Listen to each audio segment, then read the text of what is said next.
Folks, all of you know that Legacy Precious Metals is a great sponsor of the Doug Collins podcast, and I can't tell you right now a more important time to know Legacy Precious Metals.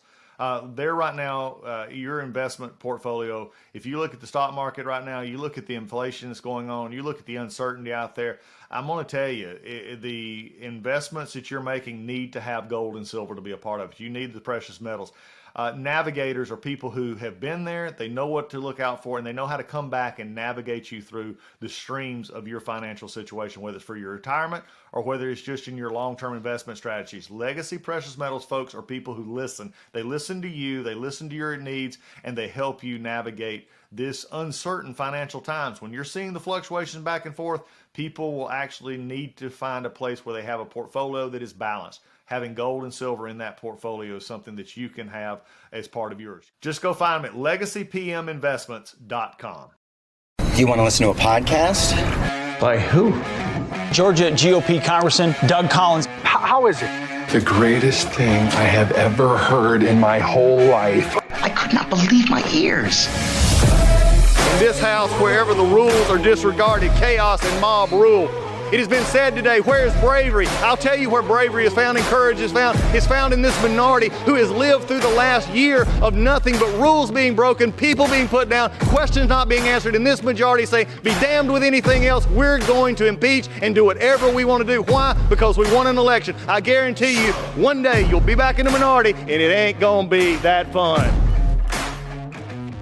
Hey everybody, you know, it is amazing to me that the Biden administration, what we've seen from them so far has been just an amazing year. If you look at the topic I want to talk about today, and I want to bring this up because we just had, we're in the middle right now, I hope it's middle to end of this war in Ukraine, but the Biden administration's actions before this ever started, I think led to a lot of what we're seeing now. And one particular area is in the area of energy policy. And I think this is the area that I want to focus on today. I want you to have this information. So before we get started, if you got this download, if you've got the download, make sure you're sharing it. Go down there, hit the share button, share it with friends that you have today. We want to get as much information out as we can because I want the truth to come out and what's going on actually in this energy issue, the gas prices, inflation, the things that are going on right now. But we need to set the tone and we need to set it right, I think, from the beginning so that we understand why we're in the position we're in right now, why the options are frankly bad no matter which way you go, how this new Russian oil ban from Joe Biden, which was actually led by members of Congress and also by the private sector. This is an administration that I think the overall riding theme of the Biden administration is lead from behind. We watch and then we figure out where everything is going. That's what the Biden administration has done so far. But it's been a very acute here in the energy sector. And I want to talk about just some things that have went on. This is just simply, let's look at the actions taken by the Biden administration that I believe not only weakened us in our energy independence level, but it also empowered Putin.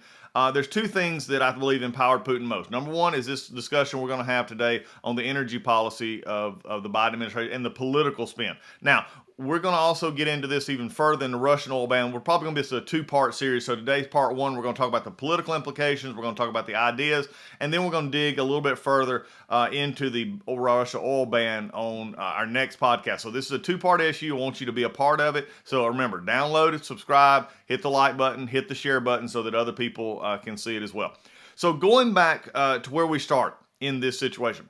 It was a very interesting comment. Joe Biden, he was traveling yesterday, and he made this comment about who's to blame for the high gas prices. Take a listen. It's gonna go up. Can't do much right now. Russia's responsible.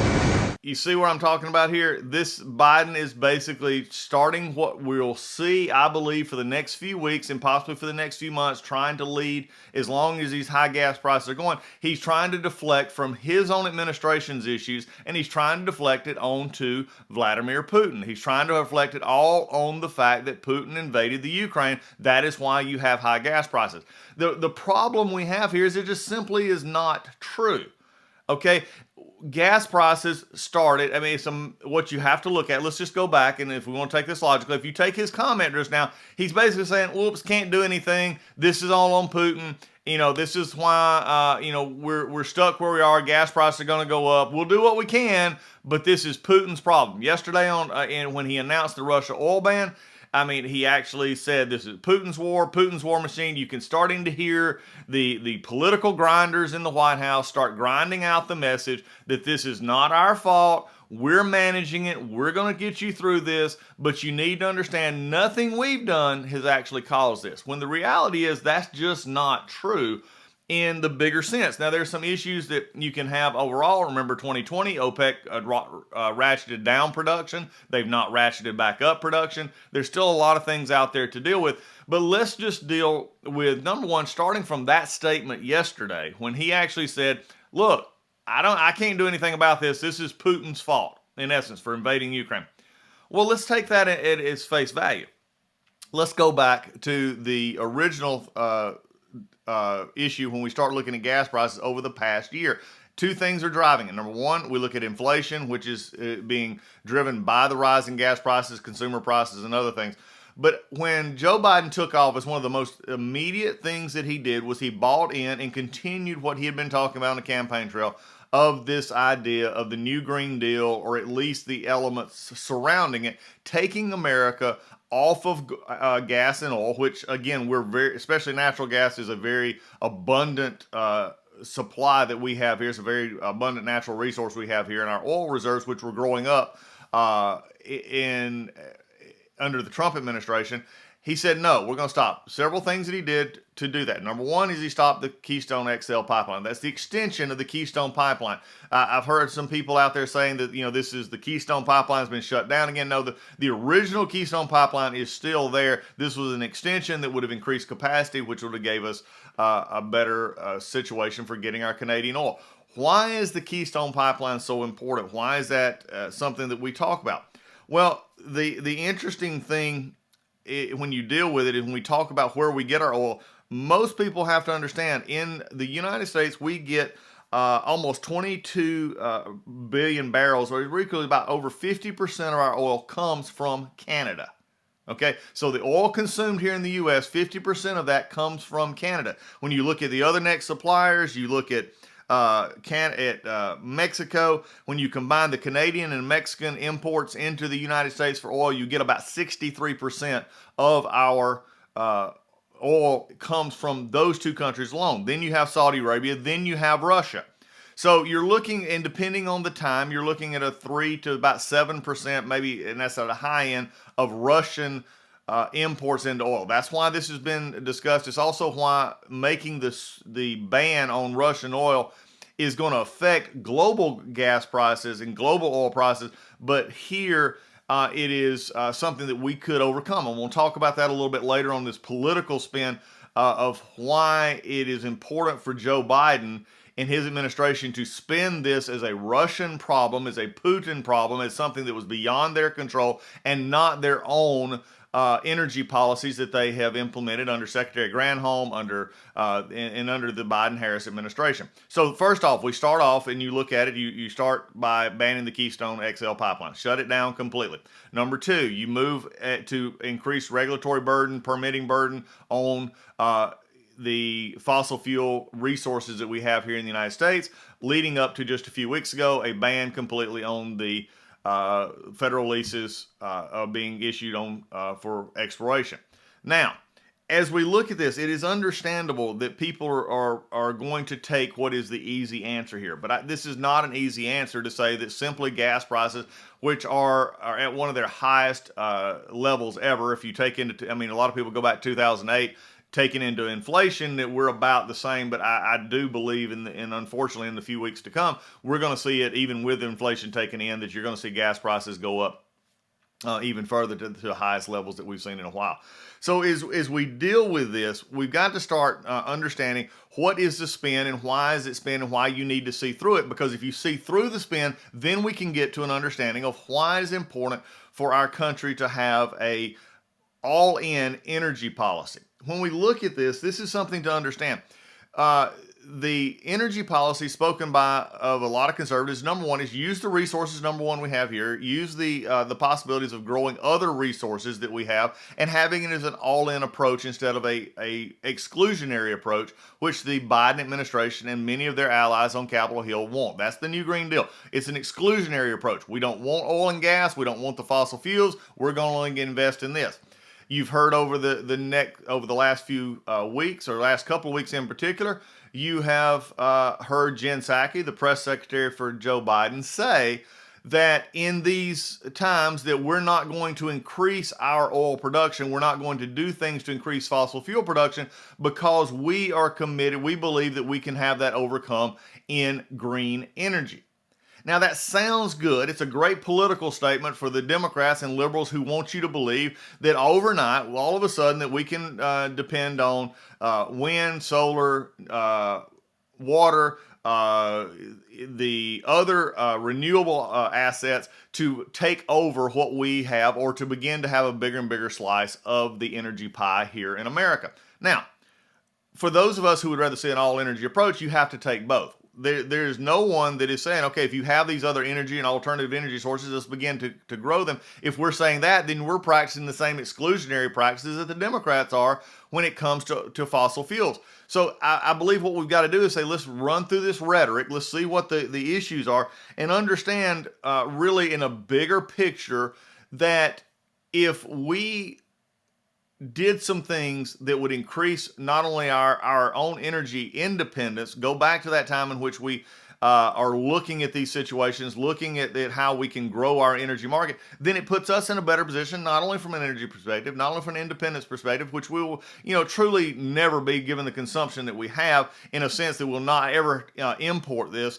We're still going to be there, but we at least import it from sources that are a little more stable, and especially folks that we don't, in countries that are not friendly to the U.S. or frankly friendly to the world, dealing in folks like Iran and Venezuela and even Saudi Arabia, which is where the Biden administration is looking. Now, the list, the bad ideas that are coming right now out of the Biden administration are really staggering when you start to think about it. Now, the first area is this understanding. Let's take this. We just talked about that for a few minutes. We've talked about the fact that they're now trying to put the entire blame on Putin and the Ukraine war for the rise in gas prices and the surge in the price per barrel across the world. Now, granted, it is a big factor now. It has increased the issue that we're seeing, but you cannot go back from the fact that from the moment Joe Biden was inaugurated till the day the war in the Ukraine kicked off, gas prices on average were up over $1, almost $1.20, or over $1 a gallon since the time he was inaugurated. So there's some issues there that started this progression that had nothing to do with Putin being in the Ukraine. This is something that we have to take into account. So the first political anomaly you've got to get over with, the first political spin that has got to be done away with is that, number one, Putin's war in the Ukraine is actually, yes, causing a global crisis on the oil market. But number two, it was already starting based on the energy policy decisions of the Biden administration and the commitment to basically moving away from fossil fuels, doing whatever it took to decrease incentives for expansion of our fossil fuel, whether it be natural gas or oil, and moving those resources to other, quote, green energy sources that right now cannot and will not in the short-term future make up the loss in the difference in energy prices. Remember, right now, again, there's a lot of emphasis going on toward electric vehicles. That is a great thing. It has become something that the government along the way has, encouraged and subsidized. There's been a lot of processes. Biden's infrastructure bill last year that came through is designed even more to encourage more charging stations and others coming through. But right now, that is still a long-term goal, not a short-term goal in lowering gas prices. Number one, because most people don't have electric cars. So let's put this in perspective. Most people and most of your delivery trucks, your transportation, your 18-wheelers all run on gas and diesel. So again, as you begin to inch into the more consumer market and some of the others that now that some of the delivery trucks are using electric as well, they've been converting over to LP gas or others over the years, which has been a help. That market is still relatively small compared to the overall energy growth energy use in the sectors of America that most people actually use. Is that something to work toward? Yeah, I mean, I think we can work toward that in the sense that it actually makes sense in many areas. But you also have to have public buy-in. You also have to have the resources to do it. And right now, those are not. It's sort of disingenuous for the press secretary to actually say, well, we're not going to increase our stuff that we have. We're going to work towards having an increase in things that we don't have, the green energy sources that will overcome. Now, I want to take this one step further here. For you listening on the podcast today, this is why, and I want to stop here for just a second. This is why you need to download, share this, make sure that you're listening to this series, because this is the underlying political spin that I want to share here on the podcast, and I want you to share it with other people. What they're trying to do, Jen Psaki and the rest of them are trying to do in the Biden administration, is to make it clear that their goal is to use this crisis of prices to send us down a new direction, believing that Americans are in a better position to accept the argument of the green energy and taking control of our energy situation through green plans instead of actually still building up our oil and gas exploration and our imports and from that so that we're able to be independent in that area along with the green aspect of this. So this is something I want you to understand. This is a constituted effort. Remember, it was Democrats, the knowledge. We've used this over the years that, never let a crisis go to waste. Well, never let a crisis go to waste is sort of the underlying theme here, whether they're saying it or not, is an underlying theme for many in the White House plus Congress to actually say, we're going to move, we're not going to give what we know would actually work in a shorter term, but we're going to invest in, double down, if you would, into the green energy sources that we have. How do I know this is true from a political perspective? The political spin zone that we look at is because you see what Jen Psaki is saying. You see what the administration is saying.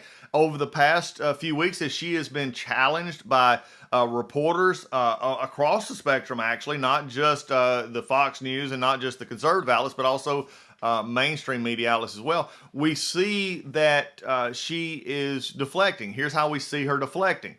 Number one, we see her deflecting in the first thing is if it's not using the Putin caused it line, then we're saying, well, it's the bad old energy companies that are problem. It's those oil companies again that are having record profits, that are again attacking the businesses in the energy sector across the board. And it's not just the big energy. When you have the effects that this administration has on delaying of permits, on causing more red tape, making it harder to explore, making it harder to find these resources that we have here in the United States so that we can put them into the active market. When you're doing things like that, and then it's leading up to, as I said just a little bit ago, when we banned the federal land uses for oil and gas exploration completely, then you're having to actually sit there and you're having to answer these questions from the media. And so the first thing they do is, what do? They attack the companies, the oil and the energy sector.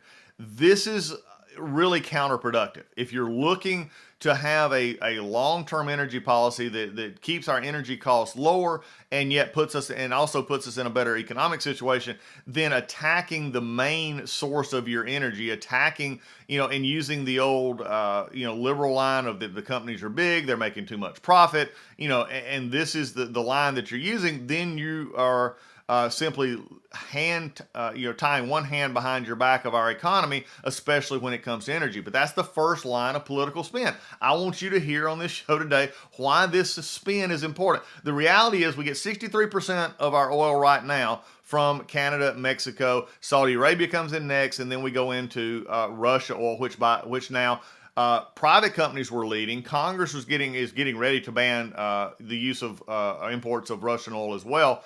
But private companies were already beginning to do this. BP and Exxon, others were already, and Shell were already starting to do this. So again, this is sort of a reactionary point to look at in the short term of what we're doing here. But again, it goes to this administration leading what I say from behind. When it comes to taking a political narrative and spinning it, this is what this administration is trying to do. So number one, they're trying to blame Putin. Number two, when if the Putin narrative is not working, then when asked about energy resources we have here, why don't you turn it to do that in energy investment here? They blame the energy oil companies. Why? Because they cannot give in to the green side of their party that will not accept or does not want to accept the fact that we still are a nation run on oil and gas. And I think that's something that we have to deal with here. So as you look at this, it also gives me just a moment here. Let me just put a pause on the energy argument, but also pause on what I've said it several times in this podcast already, and that is this leading from behind argument. And when you lead from behind argument, we're starting to see that the private sector was also coming ahead in this leading and the sanctions against Russia. Russia now is the most sanctioned country in the world. And you have everything from financial institutions, you have credit cards, you have all of these coming out. You now actually have in just the last 48 hours, McDonald's, Coca-Cola, Starbucks, others are leaving the Russian market or shutting it down until after all this is over. So you're seeing this pressure build on Russia, which again, we can talk about in a different context, is forcing them toward China and others to make up the difference, especially in their oil production and the money flow that they're getting in. Not getting near what is on the current market because they're limited in where they can sell it, but this is putting Russia more and more of a hole, which leads Putin into a vast realization at home that he is going to have to deal with these economic sanctions, these economic cuts, and the lack of oil revenues that has generated their economy for years. They're an energy country. That's what they do. That's how they have controlled Europe through their energy production there and their energy exports to Europe. That's why Germany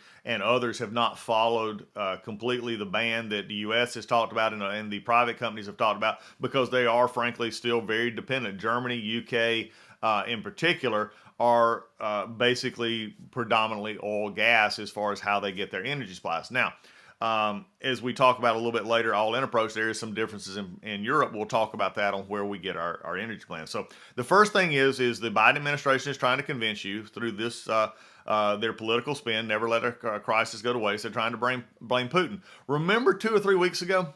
I'm going to take you back just a few weeks ago, and inflation is growing at the highest rate in almost 40 years. You have gas prices going up. Remember, as I said, gas prices were going up before the Ukraine invasion. And what was the Biden administration's response then? They were struggling to keep up with it because their whole agenda was attack oil and gas industry and yet not be able to provide relief from everyday pump. Why is this important? Elections. People who are paying this high on gases, they're going to blame the party that's in power. They're going to blame the people in the White House, especially if there's no evidence of it being moved toward helping out and relieving everyday people's checkbook. This is hitting people right in. Listen to this podcast. Know this you're paying more for your gas. You're paying more for your. You're going to be paying more for your electricity. This is a trickle down effect of these policies, and this was going on far before the war. So again, this was the Biden administration. You got to understand, I think that inside the White House, they were, this was in some ways, they view this as an opportunity to take the spotlight off of themselves, because up until now, they were the ones trying to have to justify the lack of movement in our energy sector, the lack of movement in what we were doing to grow our energy sector, and they were having to put it over here on themselves and then try to deflect it to either Republicans or other things. That wasn't working. Still not working, but now they have a straw man, if you would, or a bad guy to point at. They say it's Putin's fault. It's Putin's fault that he invaded the Ukraine. That's why your gas prices. That's why that clip that we played earlier is so important. And also the words coming out of the president's mouth when he announced the Russian oil ban is so important, because now it is Putin's war, it's Putin's war machine, Putin's problem. Everything that comes out of Joe Biden and this administration now is a Putin problem.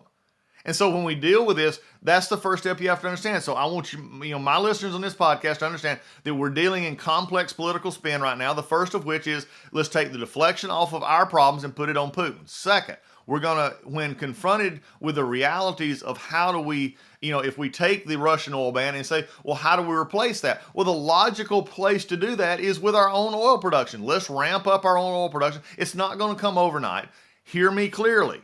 You cannot, it just will not happen overnight to where we could up the production here in the United States to get to a level where we automatically see gas prices drop by $1. We're not going to do that. But if we build up over the next 6 to 8 months, we build up our own reserve. Number one, we've taken ourselves off of dependency of Russia. We're not funneling money toward Putin and his government, and we're building up our own industry. This is why this is important. And it frustrates me to watch this administration continue to attack an industry that is providing jobs and is providing the needed resources that we need right now for our country.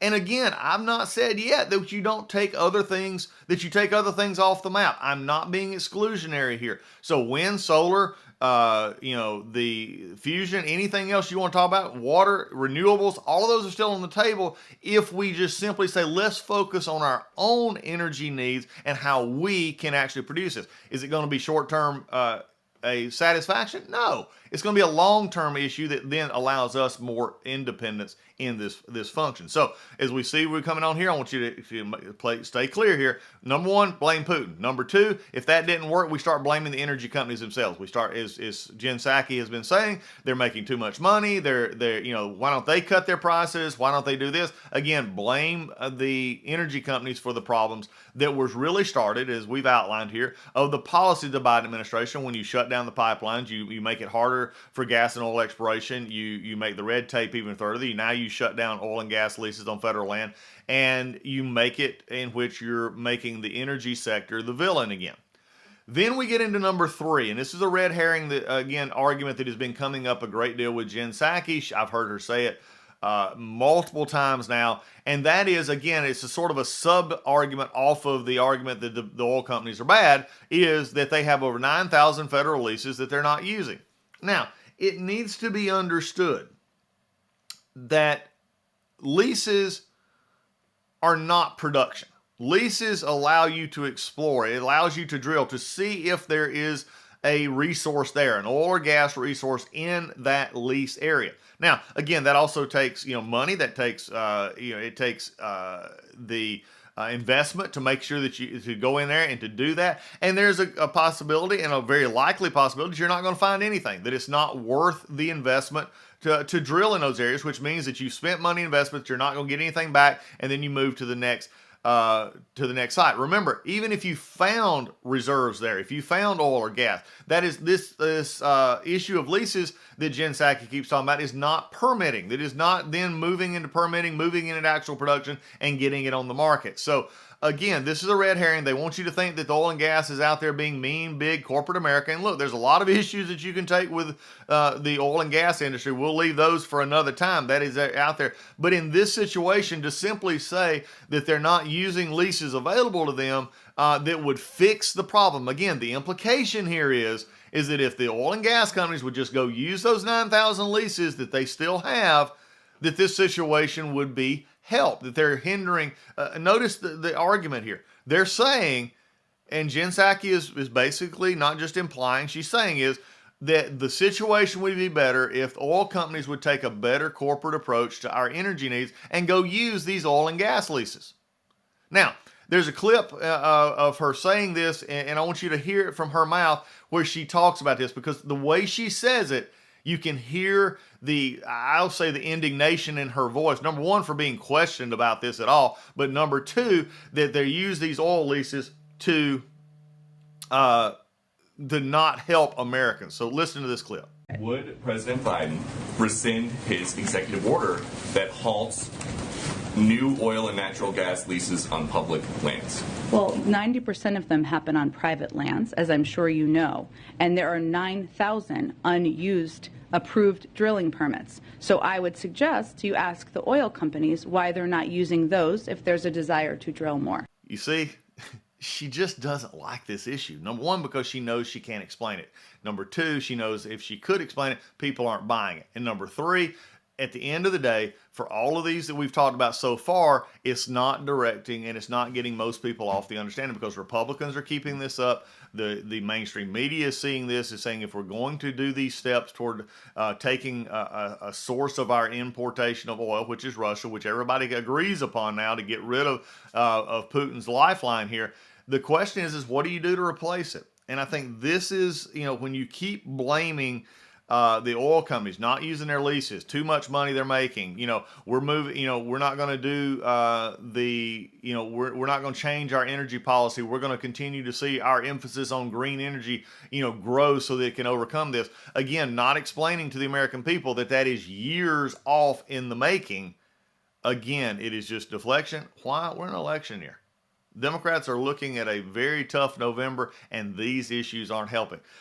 But let me just take for just a moment. I do want to switch gears. We're going to have, like I said, we're going to continue, and we're going to do a much deeper dive into this later. But I want to say, look at what happens now. Let's look at the reality of what the Biden administration is doing.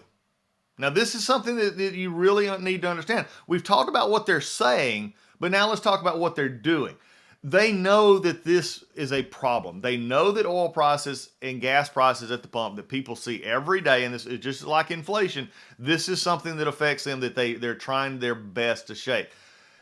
But I think the answer is almost worse than the problem that we're seeing going forward. Their answer is that they're going to some interesting actors on the world stage. We actually have sent a delegation to Maduro in Venezuela. To go get energy and to go get oil from Venezuela. Now, again, we're not going to talk, we don't have time in this podcast today to talk about, and that might be something that you want to see the results of a move from an economy that was one of the brightest, most lucrative economies in this hemisphere, to look at in the southern hemisphere, to look at Venezuela, to actually see what happens when you have socialism take over, when you have this issue happen, where you have a country that is now in ruins. Their oil industry is not near where it was, but yet we're in such a desperate strait. Biden administration is such a desperate strait to replace that 3 to 7%, depending on what numbers you're using, of the oil that we get from Russia. How do you replace it? One of the areas they're going to is Venezuela. Do you really, and as this is not as reported as much, you're not hearing it, you're going to hear it here. That's why I'm encouraging you to share this podcast, is that, they're going to Venezuela and dealing with Maduro, the very one that Biden and the Democrats and the world has talked, very, down about the problems in Venezuela, the despotism, the authoritarianism, the country is in shambles, the people are living in poverty. This is all coming from a socialist regime down there. And we're going now because we have chosen to remove ourselves from Russian oil without, in the past year, having a policy of downplaying American energy reserves. And now we're having to go out and make it up. So here's what they do. They go to Venezuela. Right now, it doesn't appear to be working. So where do we go next? We go to Saudi Arabia. Again, another issue that we have, Saudi Arabian dependence. We already have, they're the third largest of our suppliers coming in to the market. And, they're saying to increase, to see if they will increase. So far, it's been interesting. OPEC's not taking Biden's calls. In fact, Saudi Arabia's not taking the calls. I think there's a UAE call or not. And so does that, that should right there sort of set us off in an interesting discussion of why are these countries not returning the President of the United States call? So right now, that's not working at all. Then we turn to the one that is the most frustrating for me, and I want to bring it out here, and that's the deals with Iran. Okay, yes, that Iran. The Iran that funds terrorism all over the world. One of the largest funders of terrorism in the world. This is a country that is hell-bent on having nuclear capability. And really their capability and their reasoning for having a nuclear capability is one thing. They absolutely believe in the complete annihilation of Israel. That is why they want to gain a nuclear arsenal. That is why they continue to fund terrorism all over the world. And the Obama-Biden deal with Iran, which was a complete and total disaster, in which we give them money, we continue to let them spend centrifuges. It's the improper narrative of the old Iran nuclear deal is that they will keep Iran from obtaining nuclear devices. The truth is that's not true. It just delayed them. And at the same point, we allowed them back into the world stage of being able to have trade and other things. And that's what the Obama-Biden deal did. Donald Trump came in and rightfully took us out of that and put it back on the understanding that this is not a good deal. This was not ever in our best interest. And of course, what is happening now, Joe Biden is back, and he is looking, along with some others, to review and renew this Iran nuclear deal.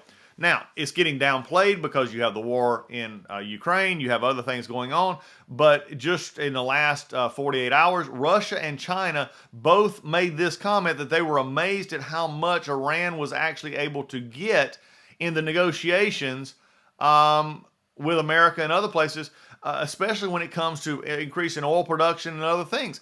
Again, folks, you're now getting ready to send our tax dollars and our monies to Iran and to fund the Iranian government. Either through, if we purchase it from the government perspective for strategic oil reserves, or if private companies are now back having to get their oil from Iran, you're funding the religious, authoritarian regime dictatorship in Iran. The ones who fund the terrorism that you see in Syria, that you see all across the Middle East, that you see in other places that have harbored terrorists, that have given money to terrorists, and also, number one, who do not expect or want to expect the nation of Israel to exist. They will not even acknowledge their right to exist. And we're now having to go because of this energy policy. It's amazing how we go from an energy policy discussion to a world geopolitical discussion that has put us now back with Iran, who does not like us, who does not like anything from the West, and yet we're now having to go hat in hand. This has become the hat in hand administration to going to people like Venezuela, Saudi Arabia, and Iran to try and get oil them to increase their production so that they can offset the problems that we're seeing here in our own oil market, while at the same point ignoring the fact that they're ignoring our own oil and gas energy issues. This is where I want to move and transition. If this is the bad ideas, if this is the list of bad ideas that the Biden administration is doing, then are there areas that we can actually look at and actually begin a long-term process? And again, I want to emphasize to the listeners out there, nothing that we can talk about today will automatically drop oil and gas prices, or your gas pump prices, back to what they were under Donald Trump. It just is because of what's happened over the past year, because of issues now with the war in Ukraine, global supplies. You're not going to see that overnight. But are there some things that we can actually do? Yes. And I think the first thing we need to do is that if the Biden administration is going to lead us down a path of higher energy prices right now because of the decisions to cut off Russian oil, which is and Congress is getting ready to do as well, that's fine. Then replace that oil long term. Go to the American people and say, here's what we're going to do that's going to improve our position geopolitically and out the world. We're not going to be Russia is not going to be a dominant force. Hopefully that we can get Europe weaned off of a little more of the Russian oil dependence, especially Germany, UK, and others, that we could maybe supply some if in the long term we were able to ramp up our production. But you got to have an emphasis on America first. It sounds, like what Donald Trump had been saying for years, but we've got to put our energy resources first at the same time as building our other alternative green sources. What are some of the first things that we can do? Number one is renew there's a 5-year offshore leasing program that is up for renewal in June. It needs to be extended. That, again, gives long-term stability to an exploration market, leasing market offshore, so that we can continue to search for and find and then produce the energy resources that we need. We need to go in and look at end the federal ban on our land leases on federal land for oil and gas exploration. That needs to end. We need to remove that. And then, granted, and remember, we talked about Jen Psaki's understanding of the not being used, but we need to be able to depend on it, because out of those 9,000 leases, we don't know how many will actually be productive sites in which we actually gain an energy resource from. So we need to get back looking at that. Number one, the easiest thing is to go back to construction of the Keystone XL pipeline. The extension off of the Keystone pipeline is still a ways away from being finished, but again, it gives a longer term look at how we manage energy supplies now. And I get it. The green side don't like that. They want to take that off the table because they're trying to move us away from that. But if you want to have energy independence in which we can have a more stable supply of our energy, keeping our gas prices lower, then we're going to have to invest in our own energy resources here. The other ideas, and there's some things out there, gas tax, relieving the gas tax. This is a short-term solution. It could drop it, 25 to 50 cents if you had coordination between the states. Now, this is going to be difficult for the Biden administration to do. Number one, because they're using this gas tax funds the federal transportation projects, a lot of which were just passed in the infrastructure bill that was passed in the fall. But is this something that could be done? Remember, right now there's 18.4 cent tax on gas, a 24.4 cent tax on diesel on the federal level, not counting what states imply. So again, there's a great deal of taxes in the gas prices. Even when they're lower, a lot of what you're paying is a tax. This could come down. The problem is you're going to have cost, and this is something the Biden administration, I'm not sure they're willing to do. There's been some discussion about that. It seems to go nowhere. So we'll see. In an election year, though, I'll tell you, be ready for pretty much anything. That's something that happens. Another issue is this summer blend. Let's don't make the oil companies have to switch to this summer blend of gas, this Reed vapor pressure issue that causes, especially larger cities and others, to have to switch to what's called summer blend. Let's just continue to run the winter blend. That way they don't have the cost of having to revamp, redo, and go forward. Just another way to look at it.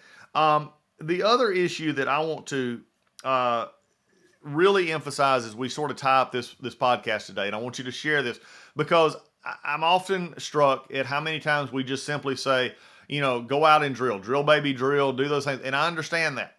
But also from a perspective of overall energy growth, we do see a growth in our electric vehicles. We do see a growth in hybrids. We do see a growth in things that are considered green energy. Now, we're not going to get into the fact of the batteries and some of the other stuff that go into that are very corrosive to the environment. That's a whole different issue. And the fact that the electricity that you get to actually power those vehicles are still coming in the United States predominantly from gas and oil. That's from the gas companies, and also still to a limited extent coal. That's how you get most of your oil. So my question is, why don't we have, if the Biden administration is so adept at wanting to solve both, is you invest in our oil and gas, you let the market take care of what's going to happen as they go out and fulfill their leases. They import, we have our domestic production coming up while we still import from folks like Canada and Mexico, decreasing our dependence on folks like Iran, Saudi Arabia, and Venezuela, which we're begging for more oil from now. At the same time, open up our nuclear possibility. Right now, France, Switzerland, Finland, Sweden all get a predominance of their electricity from nuclear. The ones in Europe who don't are the ones that are struggling right now with the fact of the Nord Stream pipeline, the Nord Stream 2 pipeline going into Germany and other places where they're dependent upon that resource, that energy resource from Russia. But we see so much of Europe that gets the predominance of their energy from nuclear, and it could be ramped up even in Europe. Our nuclear program is basically dead in the water. Georgia has the first nuclear facility going online, and I believe it's over 30-something years. There was one ready for South Carolina, and it seems to be going nowhere now. Why are we not investing in nuclear energy? If you look at it from a long-term perspective, again, it provides a stable, clean energy resource. And for the concerns about nuclear, there are, again, every day they work, they are safety mechanisms built in. Is there possibility of problems in any of our energy? Yes, but this is something I believe it needs to be invested in. So number one, you allow our own oil and gas industries to take the brakes off them, let them grow through the market, and let them provide more of the resources we need. Number two, you begin investing in nuclear. Number three, you can continue to encourage wind and solar and other alternative energy sources. You do it as an all-in approach. Believe me, Americans will go to where they feel like they get their best buck and bang for their buck. It just amazes me that instead of having a all-inclusive energy policy, which will help not only the U.S. but the world, the Biden administration continues the political spin of an exclusionary policy, leaving off oil and gas, only wanting the things except nuclear that they believe satisfies their green base and the climate change issue that they're dealing with. And the reality is, while all of this is happening, you're paying more out of your pocket. You're paying more for gas. You're paying more for your energy resources, your electricity. And the Biden administration is basically living off the fact of we're going to use this crisis to push our political agenda by doing several things. And the first thing is they're spinning this whole thing that it's not their fault. It's always somebody else's fault. And that it's that big bad oil companies. It's Putin. It's everybody else. So this is why I wanted to have this today. We're going to continue this discussion on the Russian oil ban and its exact problems, what we're looking at in that as we go into the next podcast. But this podcast, I wanted to lay out really what is the political spin.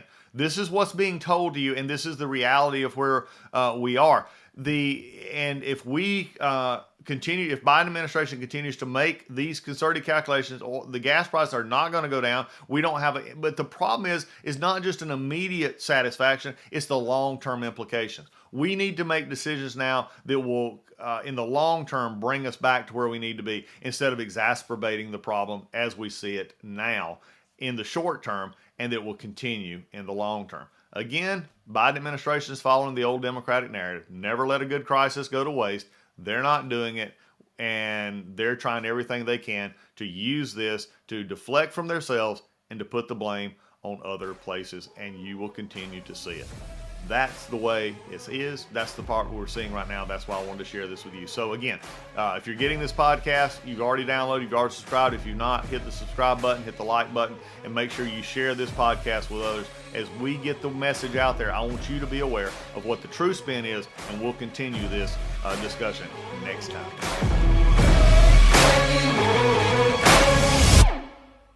I don't know about you folks, but there are times that I just, I've got so many things on my mind.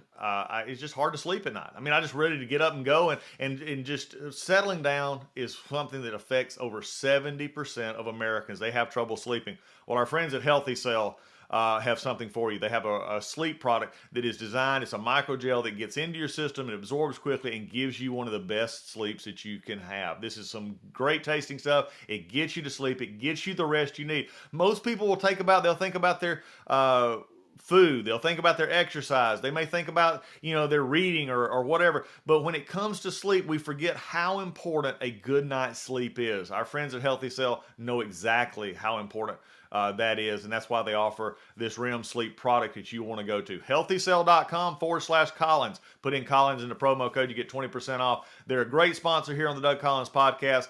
Everybody needs to be ready to go each and every day. How do you get that? A good night's sleep. HealthyCell.com, where you go to get your sleep products. Folks, I don't know about you, but I cannot stand a towel that simply moves water around me after my shower. I like a towel that grabs you, takes the water, gets it off of you, and does what a towel's supposed to do, dry you off. I've had so many towels I bought over time. Some are expensive, some were cheap, but again, when they just sort of move the water around, I could just stay in the shower and stayed wet. I need a towel that gets me dry. That's where our friends at MyPillow come in. They have towels, and you're not going to believe the bargain that they have right now. Mike and the folks at MyPillow have offered a 6-piece towel set. That's 2 bath towels, 2 hand towels, and 2 washcloths. Regularly $109.99 for $39.99. All you got to do is have code word Collins. You can go to mypillow.com, or you can call them at 1-800-986-3994. If you want towels that actually do what they're supposed to do, dry you off. That's what we do here on the Doug Collins podcast. We talk about real answers and real solutions for a complicated world. Well, sometimes you may not think that getting water off of you is a complicated process, but undoubtedly it is for some towel companies. It's not for the folks at MyPillow who actually have a towel, the MyTowel, which is a great investment for you. And right now you can get it on sale regularly $109.99 for only $39.99. And that is with code word Collins. Also, anything else that you want to go on there, you can still got the slippers, you still got the MyPillows, you still got everything that is on that wonderful website. You want to go check it out. Use code name Collins and get your discounts. Folks at MyPillow are waiting on you right now.